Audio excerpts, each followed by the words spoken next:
Hey everybody out there. It is time for our fish room update. We're a little late this month. I've been super busy and I know it's not the 16th, it's the 20th, but that's okay. The show must go on and we're gonna update a little late this month and get back on track on the 1st. So let's do a little update. I don't know if I had these hung up or not in the last video, but we did put a semi-permanent blind up there that looks nice. I'm hoping I'll get better shots, better light in here or lack thereof. Let's start with the 75s. We got this guy still cycling. We used some bottled beneficial bacteria for it, and we got diatoms, or I'm pretty sure that's what the red stuff's called on the rock. So the rock seems to be cycling. I did do a water test and there was no ammonia or nitrites and a little nitrates. So we're in good shape. I do have a maroon clownfish in here. Maybe I can get him. He's right. Nope. Gotta zoom in. Right there. I think he's called a maroon. He's like all orange, but he seems to be doing really good. I had to turn the power head really low because it was just so powerful. It was like rocking the tank and pushing everything around. So I turned the power head on low.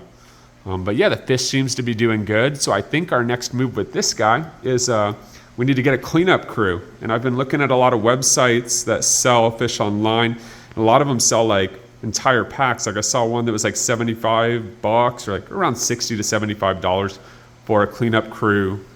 For up to a 75 gallon at like 15 of the snails, the crabs. It gives you a list of what you get, and that seemed like a pretty good deal. So I think our next move is a cleanup crew in here. As far as that rocking back and forth that I was referring to, I think I'm gonna install an L bracket here in the metal and back here in the metal and just anchor it to the wall. I'm not worried about it falling or not taking the weight, but the legs are a little thin, and I think that would add a little more structure to where I could turn the power head up and not worry about it rocking back and forth. So I am gonna do that. And then with these other ones, now that I know that, I'll probably do the L brackets in the back left and right on those ones to the wall, just for a little more structure. Down here, nothing really new. We got this cave for the striped Raphael. Of course, he never comes out. The rosy red minnows are still in there that we used to cycle. The 3 Severums are doing totally fine. They seem good. One of them likes to hang out in the cave. No, it's really hard to see him, but he likes to hang out in the cave with the catfish. This tank looks a little murky right now, and I'm not positive why. Did water changes yesterday. Water perimeters are fine.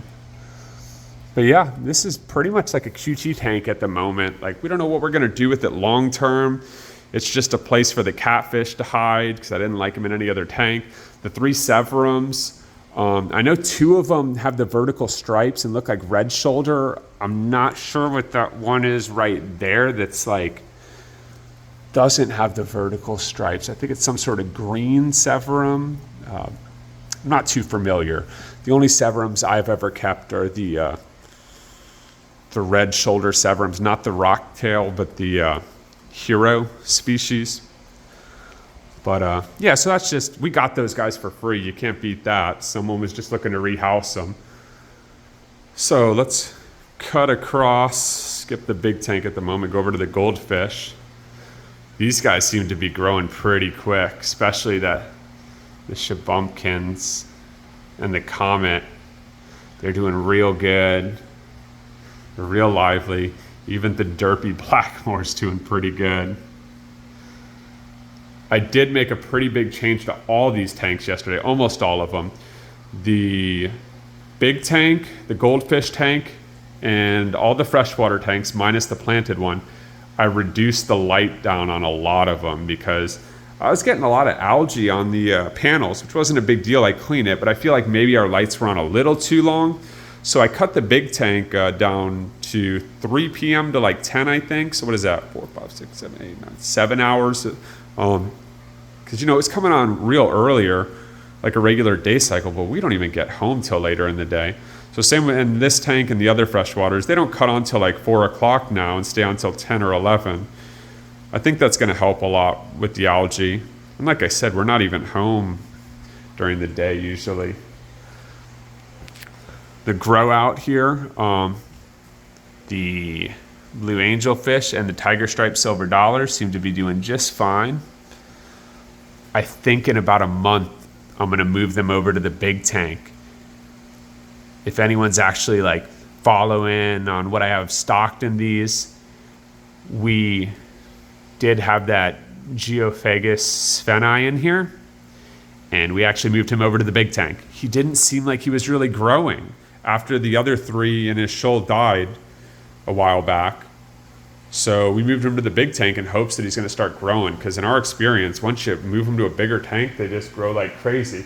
We were a little worried he was too small for those guys, but he's doing really well in there. The saltwater's doing great. The pulsing zinnia is going absolutely crazy. I'm going to come into the bottom here. There's a bunch down there. Honestly, I think that just fell off from critters crawling through the cluster. The clownfish is doing really good. This royal grommet, let me see if I can get him. Back there in the corner. That guy, oh, look at him. He's always vertical. He's always spooked. This black domino always bullies him. I want to try to get him out of there and put him in the 75 so he can have a little piece, you know? But whenever I stick a net in there, he immediately bolts behind the hob and the heater.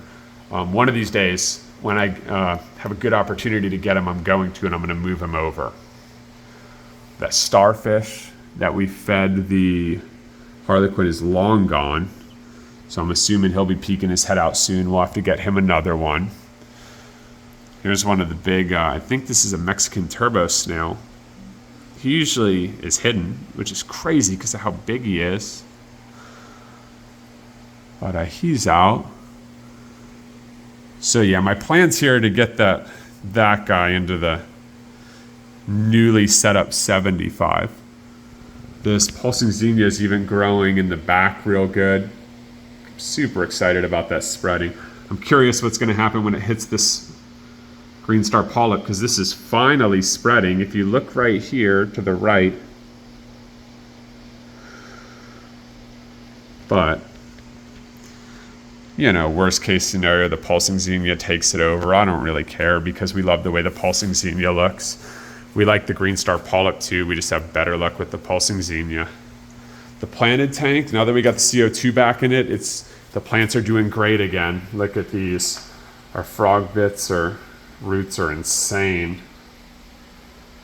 The grass that we have, I know it's not actual grass. I'm not sure what it's called, honestly, the aquatic grass or whatever, is spreading like crazy. We took the 2 green slates out and that were supposed to replicate slate in the wild that like the angelfish lay their eggs on, because they were laying their eggs on them. They started breeding again. We haven't managed to keep any alive yet, but they are laying eggs again, and I really think it's because we got the plants going again. We added this plant in here. I'm not positive what it is, but it looks like it's doing really good.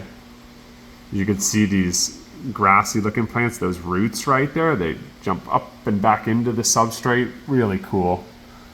We want to get more of these guys, these nearite snails. But everything's doing great in here. Our plan with continuing to try to keep the fry alive is just this time we're just going to leave them alone and feed them. We got some new food for the babies. I'm not sure what it was called. Here's a shot of it. And we're going to just leave them alone because we were scooping them up and putting them in a quarantine tank. We have a little submergible cage we were putting in there to separate them so they don't get eaten. Our next plan is just to leave them be, make sure they're fed, and see how that does. Yeah. And then the big tank. This will be the first update on the fire eel, and check him out. He's right here. I think the last video I posted was unboxing him from Lone Star Exotic Fish. He is doing great. He's eating really well. He's getting along with everyone. We're really excited to have this guy in the tank.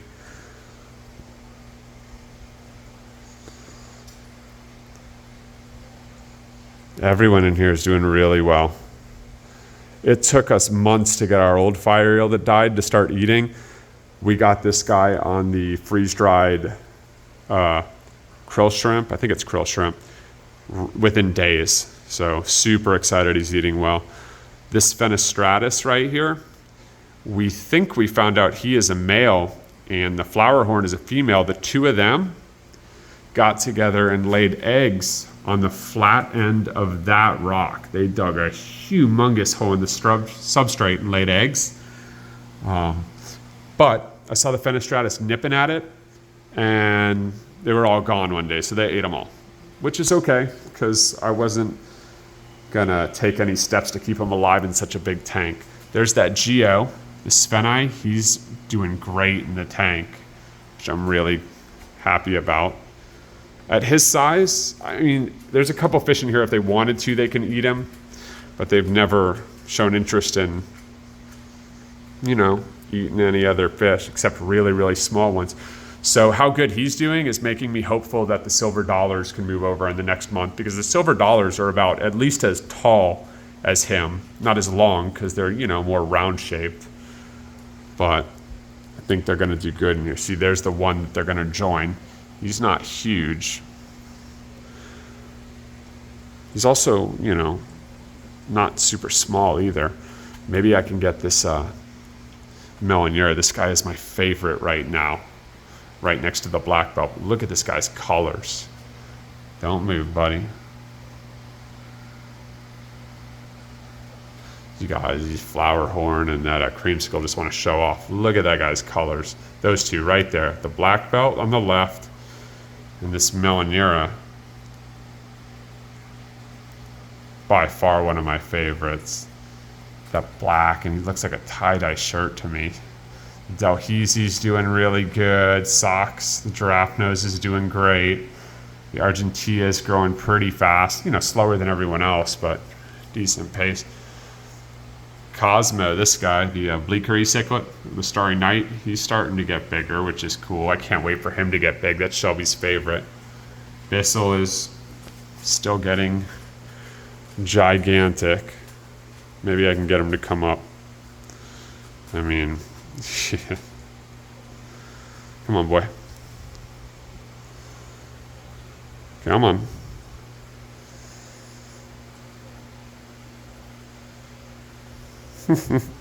So a lot of fun stuff. We got the Svenai over. We'll probably want to try to get more Svenai. I know they're a schooling fish. I know there's only one. We did have 4. 3 of them died. They're kind of expensive. Don't have the money to buy. You know, I've seen them no cheaper than $25. We ain't got the money for that right now. But eventually, maybe we'll get a school of them. Well, a couple more to join the Svenai is what I mean. And yeah, that's everything that's going on right now. The goldfish are doing great. The silver dollars are growing out. The coral and the saltwater is doing great. The plants are doing awesome. We're still trying to keep the fry alive. We haven't set up these other 4. Gozer, that pain in the butt cat's always jumping on them. Don't know what we're going to do with the Severums when they get big, but you know, they can even stay permanently in a 75. Next move's probably going to be a cleanup crew for this tank. And, you know, by the end of the year, I really hope we can get some furniture in the center of this room. That would be nice. Yeah. I'm going to go ahead and sign off. A little longer than normal, but I mean, I feel like I owed it to you guys for missing the 16th.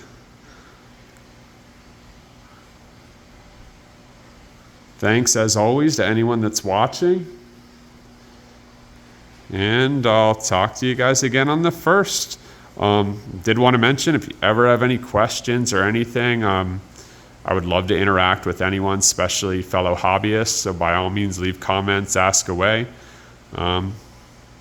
Appreciate y'all. Have a good one. All right, bye-bye.